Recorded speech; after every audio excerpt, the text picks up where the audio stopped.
Welcome to SB Nation's Super Bowl pregame show live. I'm Matt Ufford, joined by my pal Tyler Tynes. What's up, Ty?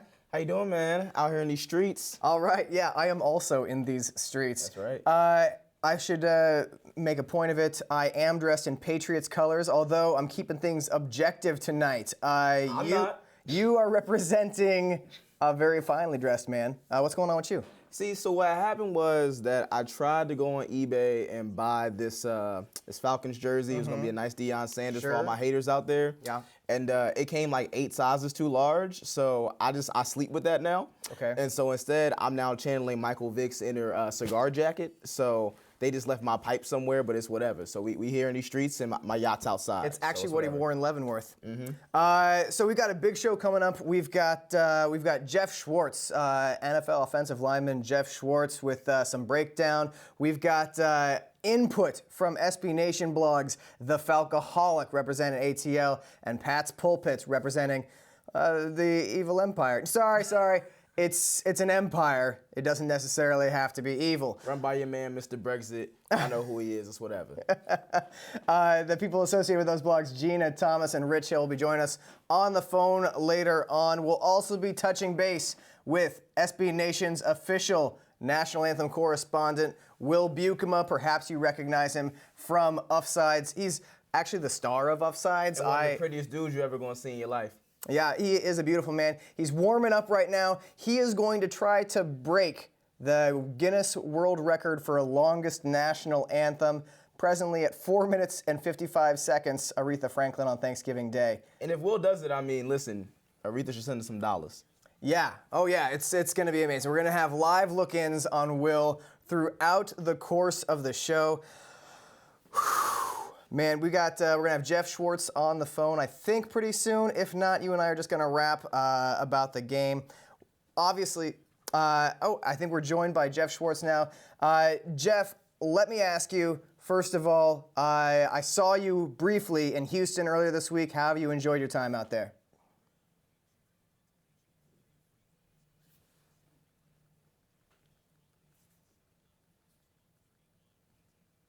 $3 days and about time to go home. All right, that's cool. Hey, listen, everybody that I was out in Houston all week, I talked about the Super Bowl, and I have heard so many times you have to pressure Brady with your four-man defensive front, otherwise there's no point in even showing up for the game. But let's talk about the Falcons offense. I feel like it has been disrespected, and that nobody's talking about how are the Pats gonna stop the Falcons. What do you see when you've looked at the film? What do you see the Pats as being able to do to slow down Matt Ryan, MVP Matt Ryan, and the Falcons' attack? Yeah, well, I think first, the news of Alex Mack's fractured fibula is not good. I had the same injury as him, exact same injury. The first time in 2014, he did his about 6 weeks before mine. And then this is the same injury that ended my time with the Giants. It's a little fracture above the plate in your fibula. And it's not going to get worse. It's just going to hurt a lot. And so kind of his pain tolerance level will be super important to the Falcons because he does a lot for them. He's the anchor in the middle, and the pass protection calls out the pressures, lets kind of Matt Ryan be comfortable. And in the run game, he can block defenders over him without any help, which a lot of centers can't do. So he allows the offense to flow very smoothly with their outside zone schemes. And I think where the Falcons are really going to excel in this game and to really give them the best chance of winning, they're really going to have to use their backs in the pass game. So the way New England will defend them, they'll try to stop the outside zone, which will allow them to use the backs, whether running routes or screens or just kind of creative ways. And on the other side of the ball, when the Patriots are on offense, obviously the Falcons got by with their offense this year, and whether or not Vic Beasley will be able to get home on passing downs is a big issue. But if you are the Patriots on offense, if you were the Patriots on offense, how would you set up a game plan for today? Yeah, I really don't think the Patriots have to worry very much about the Falcons' defense. Brady, and this is, we've seen this before in the Super Bowl, he plays well or he doesn't. And when he doesn't play well, it's because the Giants twice were able to get a lot of pressure in his face. And it's pressure from inside, not pressure from outside. Pressure from outside, Brady will get rid of the ball fast. it won't be that big of a deal. They have to get pressure up the middle. And the Falcons don't do that with four guys. Unlike the Giants had four guys, Strahan, OC, Kiwi, all those guys, they can tuck, can rush from any position. Well, the Falcons don't have that. They're going to have to generate pressure up the middle with blitzes or some sort of stunts with the defensive line. If they can't do that at all, Brady will eat them apart. All right, thanks so much for your time, Jeff. Before you go, this is something that we have to do because it's a live show and everybody does this. What's your prediction for the game? I got 30-24 Patriots. I think it starts out slow, but Patriots end up holding on late. All right, Jeff Schwarz, thanks so much for your time. Enjoy the game. We are now going to cut. I always like his insight. I would love to see a lot of stunts from Freeney and Vic Beasley.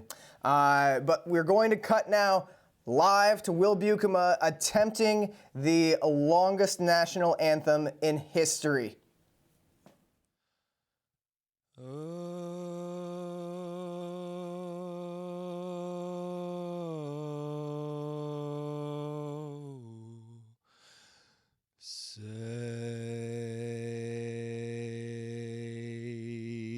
Can you see?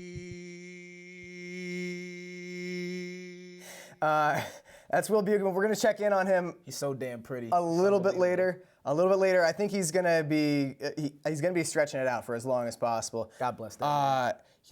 I feel like we just looked in on a small studio in Nashville, and that's the next bridge for Outlaw Country. Listen, man, I don't know nothing about that kind of music, but once we start talking about some Migos, something like that, me and Will, we gonna get down. But just such a pretty man.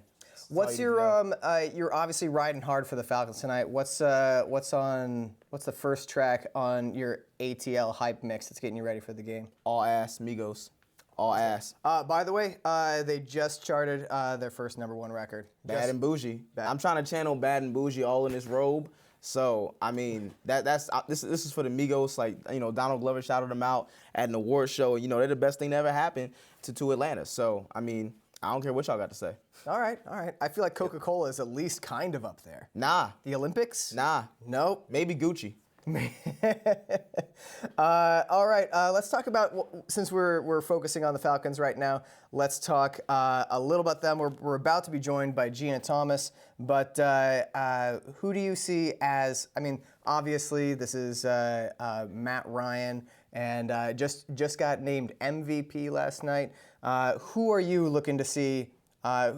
So let's go ahead and phrase this as the Falcons 58-0 Super Bowl. Mm-hmm. Who do you see as scoring the most touchdowns for the Falcons tonight? Vic Beasley. If it was up to me, I would love just to see Vic Beasley blow through whoever is that offensive lineman. I just want his head in the ground and then just all in Tom Brady face, like all in Tom Brady face. That would be perfect for me to see that happen, and then maybe like him stand over top of him and be like, yeah, and then just like run the other way. I'm really all the way here for people throwing footballs at Belichick, people throwing footballs in the direction of Robert Kraft, like your man's Mr. Brexit who's supposed to be there, Mr. Melania. Like, I need everybody to kind of catch these hands when it comes down to like all this hate that I have for all of the Patriots and their supporters. And I'm not saying like you a bad person if you're a Patriots fan. I'm not saying you a bad person if you support your man's, John Trump. But what I am saying is I got these hands tax-free though if you any one of those. So it doesn't really matter to me. I'm biased. Whatever you just described, I 100% would like to see. Thank you. Because it would end up being the most amazing prediction of all time. Do we have Gina on the line yet, by the way? All right, we're now joined by Gina Thomas. My son. Of the Falcoholic. As someone who just spent all week talking about the Super Bowl, I saw a lot more Patriots predictions than I did Falcons predictions. Are the Falcons being overlooked here?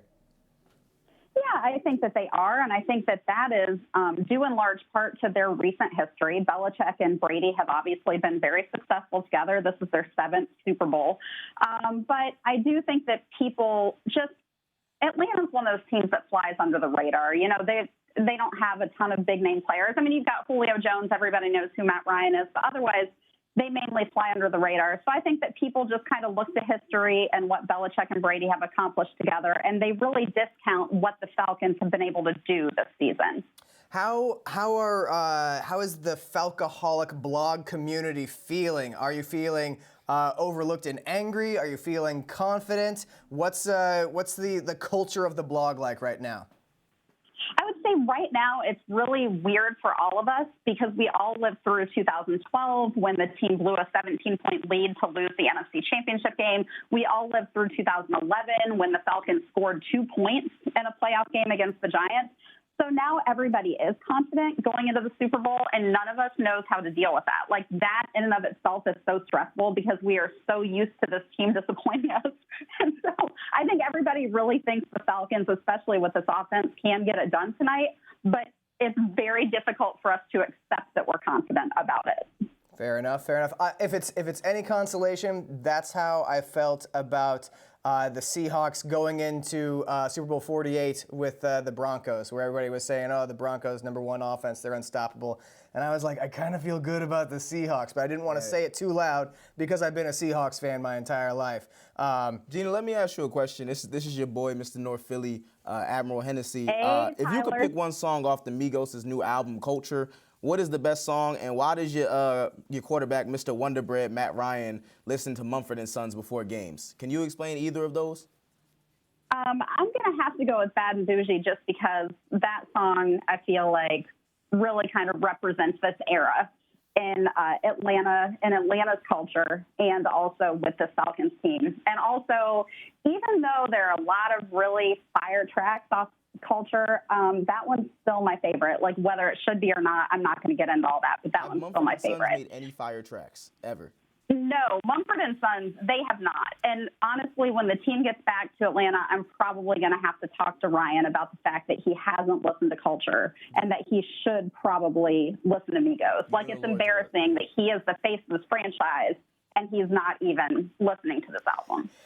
Gina, thanks so much for your time. Before you go, what is your prediction for the game? All right, so I'm on record as saying I think both teams are going to get over 30 points. I think the Falcons are going to come out ahead, but just barely. It's going to be 34-31. I think that would be a lot of fun to watch. Gina Thomas, thank you so much for your time. The website is The Falcoholic. I should let you know, we talked to Matt Ryan a year ago, and he said his favorite Atlanta rapper was T.I., and he seemed to actually have experience with T.I. and be aware of his music. So Should have said that this year then. He really should have. We are now going to check in with Will Buchema, who is several bars into the national anthem. How's it going, Will? Gallantly streaming, and the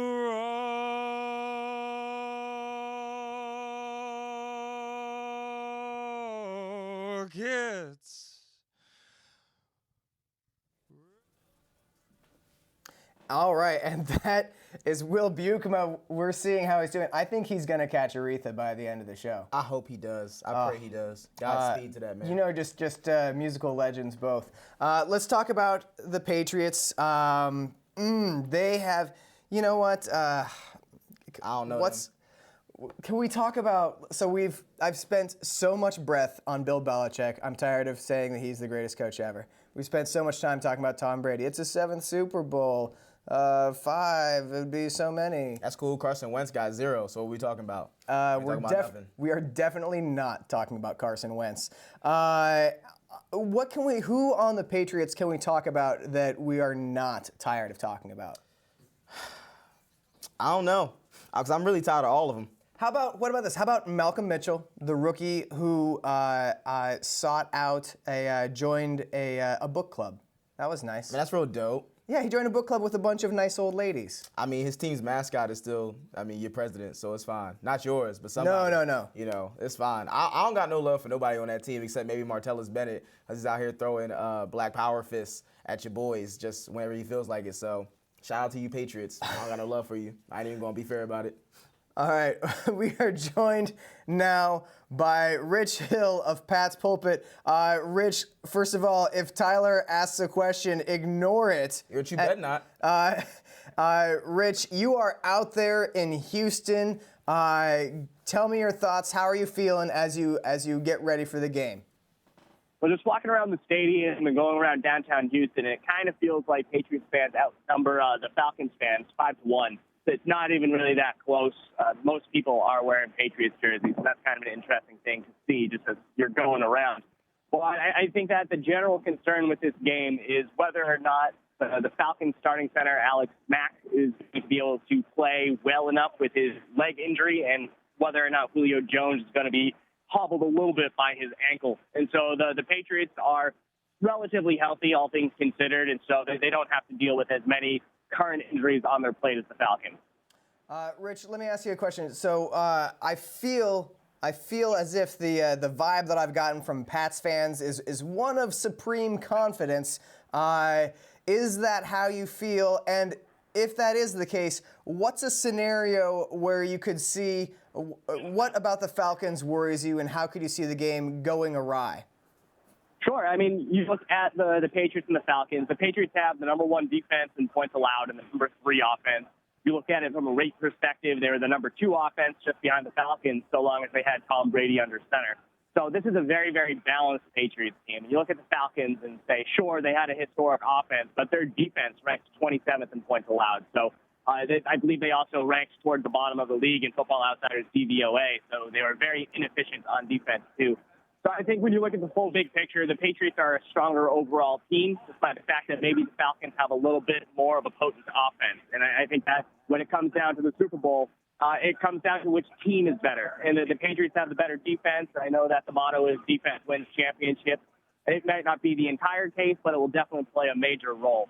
But if we're looking at how the Falcons can pull off the upset here, I mean, there's clear potential all over the field. Devonta Freeman and Tevin Coleman are 2 very, very capable running backs. And while the Patriots have one of the top run defenses in the league, they do not cover running backs out of the backfield very well. And so both of those players are very serious options for having big days out of the backfield. And, I mean, there's always that case where there's a special teams flip-up as well as a big play on offense, and that's where the Falcons really thrived all year. So there could just be 1 or 2 plays that can shift the entire landscape of the game in favor of Atlanta.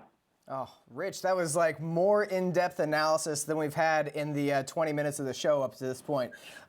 Listen, no, and I thank you for it because I wasn't about to provide it, and Tyler certainly has not. Nope, ain't going to either. So let me ask you this before we let you go. Go ahead and hit us with your game prediction, please, sir. Yeah, I think that the Patriots are ultimately going to pull this one off. As I said, I think that they have the better and more well-rounded team, and that's what it's going to come down to. I think that, the playoffs this year have not been very great. It's been mostly blowouts. There were 2 close games, and only one of them was any fun to watch. So I don't know if this game will actually break the streak. I do think that there are legitimate concerns with Alex Mack at center. And you have Patriots defensive tackle, Alan Branch, is 350 pounds. So the Patriots are definitely going to match that guy up against some guy with a bad leg. And I think that the Patriots are really going to be able to affect the Falcons' offense going up the middle. They might use some of their linebacker blitzes with Donta Hightower and Kyle Van Noy. So ultimately, I think that the Patriots are going to be able to have an easier time scoring, and they'll win this one along the lines of 31-20. 31-20. All right. Rich Hill, enjoy the game and the rest of the time of your time in Houston. And thank you for your time. I say enjoy. Be real dope if y'all lose, though, Rich. Be real dope if y'all lose.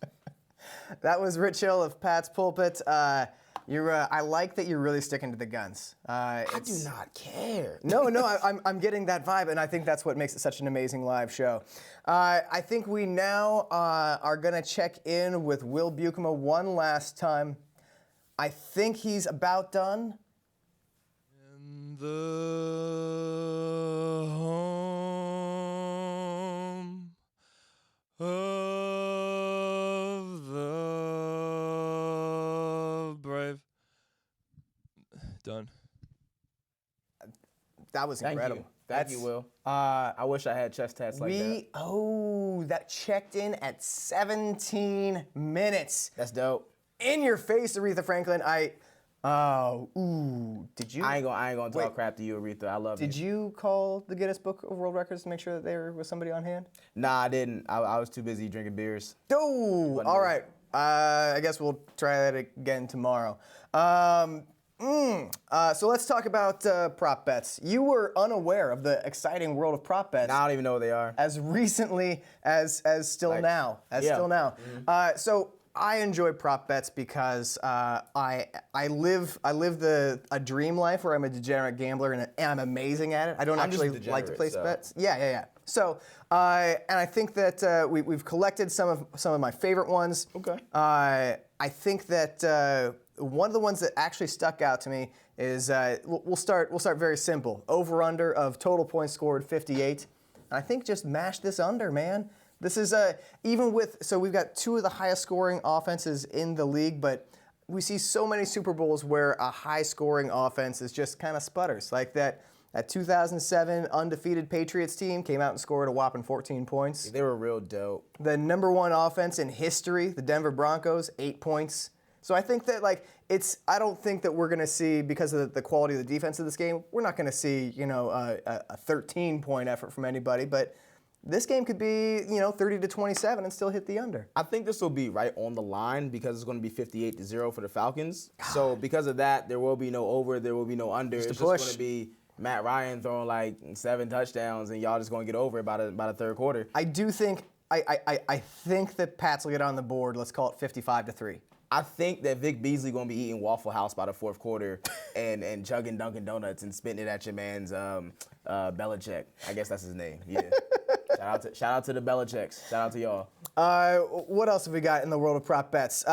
We've got how long will it take Luke Bryan to sing the U.S. national anthem? Obviously, he's not coming anywhere close to 17 minutes, but the over-under is 2 minutes and 15 seconds. Do you know what the average is for the last 11 years?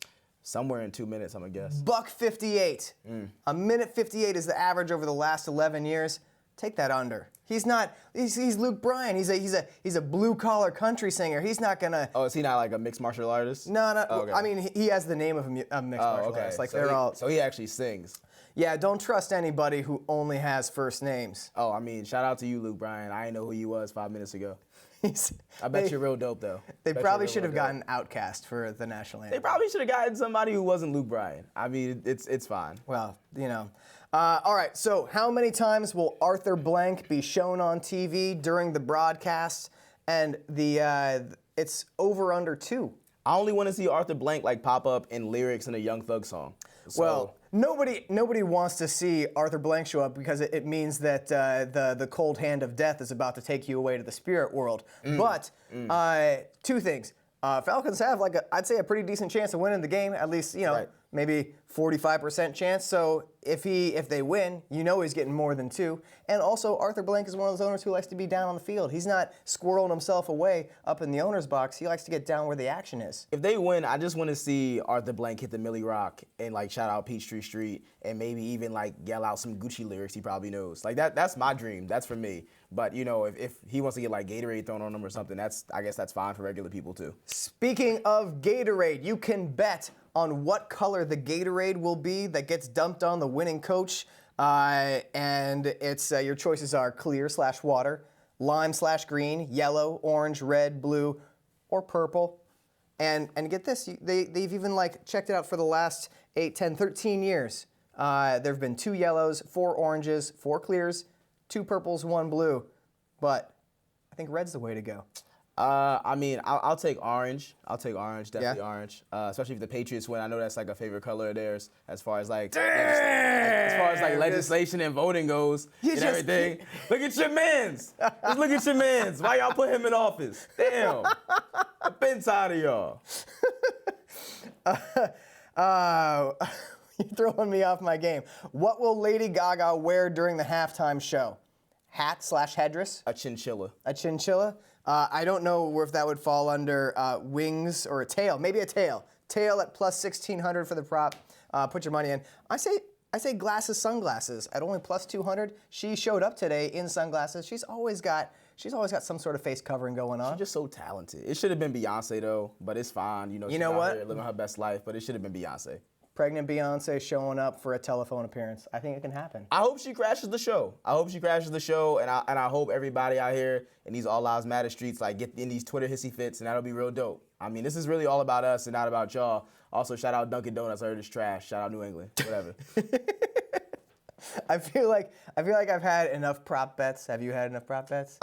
Who will win the Super Bowl MVP mention first? Is it going to be God, your man's God, right? A team or a teammate, your man, Mr. Melania, Donald Trump. That's like a 20-1 bet. Or somebody's family member. I'm going with Donald though, because he's real lit out in the streets these days. I don't think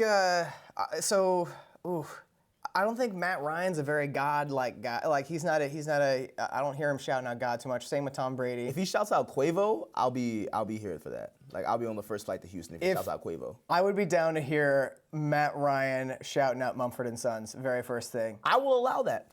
I'm sure most of Atlanta will not be down with that, but I'm gonna allow that. That'll be dope. Oh, man. All right, so we are now just over 25 minutes from game time. We're going to let you guys get back to your TV sets and your nachos and your cold beverages. What do you... We got Hennessy at the Omni in like many more robes. So that's what I'm going to get into. Just robes on robes? Just like robes on robes on robes. All right, that is Tyler Tynes. Thank you to our good friends Jeff Schwarz and Gina Thomas, and yes, even Rich Hill and the people of Pat's Pulpit. This has been SB Nation. Please join us after the game, sbnation.com. We're going to be all up on your internets talking about the game. Enjoy the Super Bowl. See y'all.